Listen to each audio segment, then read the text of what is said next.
Hello everyone and welcome to this week's main tutorial. This one's going to be another freelancing subject video where I'm going to be talking about pricing out your freelancing projects. This is of course going to usually apply to more programming oriented things, but I'm also going to try and make this oriented towards just freelancing in general. But I will have lots of anecdotes and helpful things involving programming, which is mainly what we do here. Before we get started with this video, I do want to remind you down below, hit subscribe and the bell icon to be notified of new videos coming out twice weekly in the channel. And down in the description, you can check out our GitHub link where I upload code. You can follow us there for coding updates, and in the description, follow us on Instagram for other live updates. If you haven't already joined our Discord server, make sure you come and join to get help with scripting, extensions, plugins, expressions, submit tutorial ideas, hang out with a lot of our cool and very knowledgeable members, and much more. And if you'd like to help support us on YouTube and get cool perks, you can become a member, supporter, premium supporter, or VIP, link in the description. So let's go ahead and get started. I want to start by talking about two different categories of projects. The reason there are two is because in my experience, there's not necessarily always a market when you're starting freelancing sometimes. So category one is when there are other freelancers or websites you can compare prices to. A lot of times like freelancer.com, Fiverr, Upwork, and I'm sure there's a ton of other copycats and similar websites. Those websites will often tell you exactly what the prices people are charging are. And you can also take a look at the quality. So make sure you browse these various freelancing websites and look at the prices of people who have similar quality work as you. So if you're coding After Effects scripts, there's not a huge market on some of these websites for that, but you can take a look at the other people who offer that as a service and see what they charge, as well as see the quality of their work. And this pretty much applies to anything you can do freelancing. As long as you can compare their work to yours and take a look at their pricing, you'll already get a feel of what you need to charge people for certain complexities of jobs. One thing that I kind of fell prey to in the beginning, because there is so much reference in some sites for these types of projects, don't undercut the pricing of other freelancers. Hold firm in the value that you know you're providing them, because a lot of these websites are very competitive. And if you're reliant on these websites for your income, you don't want to catch yourself charging less and less to compete with people who don't make as much as you in general. So make sure you know the value of what you're providing by doing your research, looking at these projects, and don't charge less than the leading competitors. You want to be competitive, but not cheap. And also take note that in the future, after you've done lots of jobs and gained more and more experience, you're not going to have to worry as much about this kind of pressure to undercut or charge less, because eventually people will start reaching out to you directly and you'll be able to just give them whatever price you want. And another thing to give a lot of added value and sometimes perceived more value than you offer is to have great communication, and providing demos can also be great if you're starting out and don't really have any like references or like reviews on the website, or in general, basically just having a good conversation, being very clear about what you know and what you don't know, asking lots of questions, and making sure everything is very clear for both parties. And this is, of course, also going to vary upon the person you're dealing with. Some people just want you to do all the work and don't want to have to talk to you. Some people want every little nitty-gritty detail. But just work on good communication, and people will generally perceive you as much more valuable. Now, category two is when there's no price reference or really market for what you do. You're doing something really niche and there's not really a point where you can look to see what other people are charging, because there might not even be other people. Category one applies more to general jobs, of course, like general coding, video editing, voiceovers, all that kind of stuff. Category two is for say, for example, scripting. When I started freelancing, I didn't start out scripting directly. I started out in category one doing things like voiceovers, using my previous tutorials of like Illustrator and other programs as reference to show that I can do a professional voiceover and even provide basic editing and screen recording.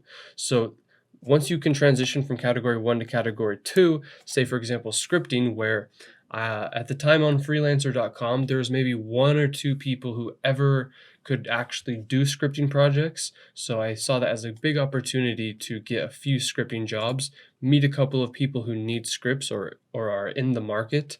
And from there, I've gotten a lot of networking and met a lot of other people who can hook me up with scripting jobs. So when there is no price reference or very, very few references for the market, what do you do? Well, You have to just kind of experiment at first and learn for yourself what the price range should be. This could mean that you're going to miss some jobs, and this could also mean you get too many jobs if you don't charge enough. So that's when you have to learn that there's a balance between the price and the amount of jobs that you intake. And once you figure that out, you can basically start adjusting it after every job you do. After your first job, adjust your pricing to be higher or lower depending on how it went. If you felt like the recipient of the product, whether it's a script, an extension, or a plugin in my case, if you feel like they kind of felt like they got ripped off, maybe bump your prices down a little bit. If they felt like it was too cheap, you get good communication that you probably could have charged more, or they feel like it went too easily or too fast, maybe charge a bit more, and that will help balance things out, and you'll eventually develop a sort of innate sense of what the price of what you're doing should be. Obviously, this can go very deep where if say, for example, you're talking about programming, different things inside of programming can be way more complicated, and these could then be combined into one global project. So one thing that's useful to do is to compare to similar services, and this does apply more to programming, but if you are in a niche market with no reference to pricing, look at things that maybe use similar programming languages or similar, like if it's based on the web API or something, use that as reference to help establish pricing.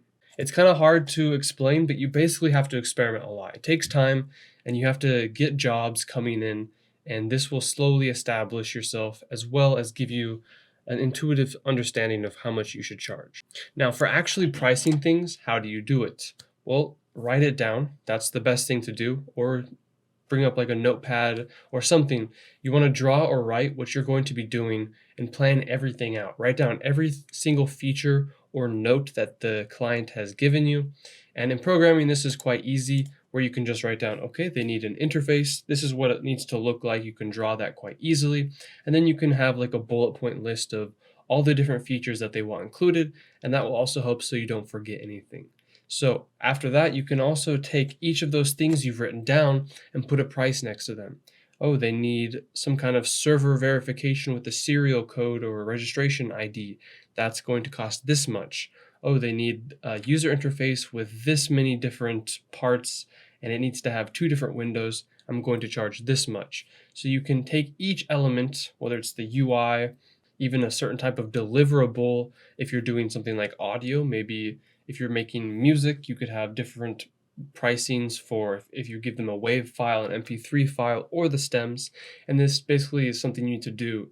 And you can basically itemize out each of the things and then add up for the total price. You don't necessarily have to show the client, this is how much I'm charging you for each thing. You can just provide them with that final price you tallied up yourself. And along those lines, if they specifically request that you give them a price, say with a feature or without a feature, that's also a good habit to get into. So you're able to do that if you need to tell them, hey, it costs, I don't know, $1,200 to do a serial key with a web server setup. I know that's a lot of information, but you really should write everything down. I have just pages on pages of all these projects, whether it's from an email, a text message, or anything else. I write it down in here. I write down the UI, how I think I should look. I write down all the notes they've given me, and that really helps you get in the habit, and also gives you reference to past projects you've done, so you can make fixes to your pricing.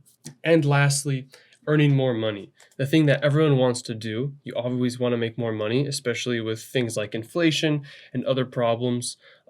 You basically want to make sure you're always working to make more and more. So first thing is to charge more as you get more experience and more clients. You as a freelancer or a worker or an artist, you're always going to be worth more the more projects you do. And the more clients you have and more things you can send as reference to projects you've done, the more valuable you are. So it's not just if you're doing a more complicated project that you should charge more. It's also as you get more experience in general. Next, never stop learning new skills. This applies basically to life in general. If you're able to learn new skills and if you're basically able to learn how to learn anything, then you're going to have a job for the rest of your life that you enjoy. If you never stop learning skills, whether it's new programming languages, new hardware, software, or whatever thing you're freelancing, you're always going to be able to find new niches where you can charge more, or simply get more experience, which allows you to make more. And along those lines, you can also advertise higher quality services. In my field of things, that started with me doing voiceovers. Then I moved to basic video editing. Then I made a bit of a leap and went to scripting. But then I realized scripting is just one of several tiers of different extensions you can make for things. So I learned how to make Adobe extensions, which are worth more complicated, but were worth it to learn because I got to advertise higher quality services and make more. And the next step after that was to learn plugins. And there's always a set of steps you can take to become more niche or make more complicated or better things to charge more. And lastly, simply try charging more. Don't get caught thinking that you can't charge more because it's too expensive or you're not worth that much. Sometimes people just have the budget to charge more. Sometimes it's a big company or someone who is really passionate about this project. And if you're the right fit, you can simply ask for more, and some people are willing to provide it. But that's going to do for this video, guys. That's about all the information I could muster up about pricing out freelancing projects, especially if you can reference those projects or if you're specifically in a niche and don't know how to get price references. If you enjoyed the video, hit the thumbs up button. Down below, hit subscribe and the bell icon to be notified of new videos coming out twice weekly in the channel.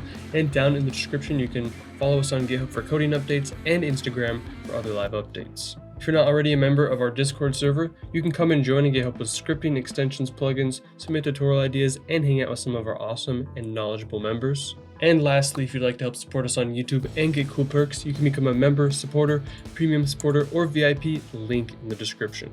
Thanks again for watching, everyone. We'll see you next time.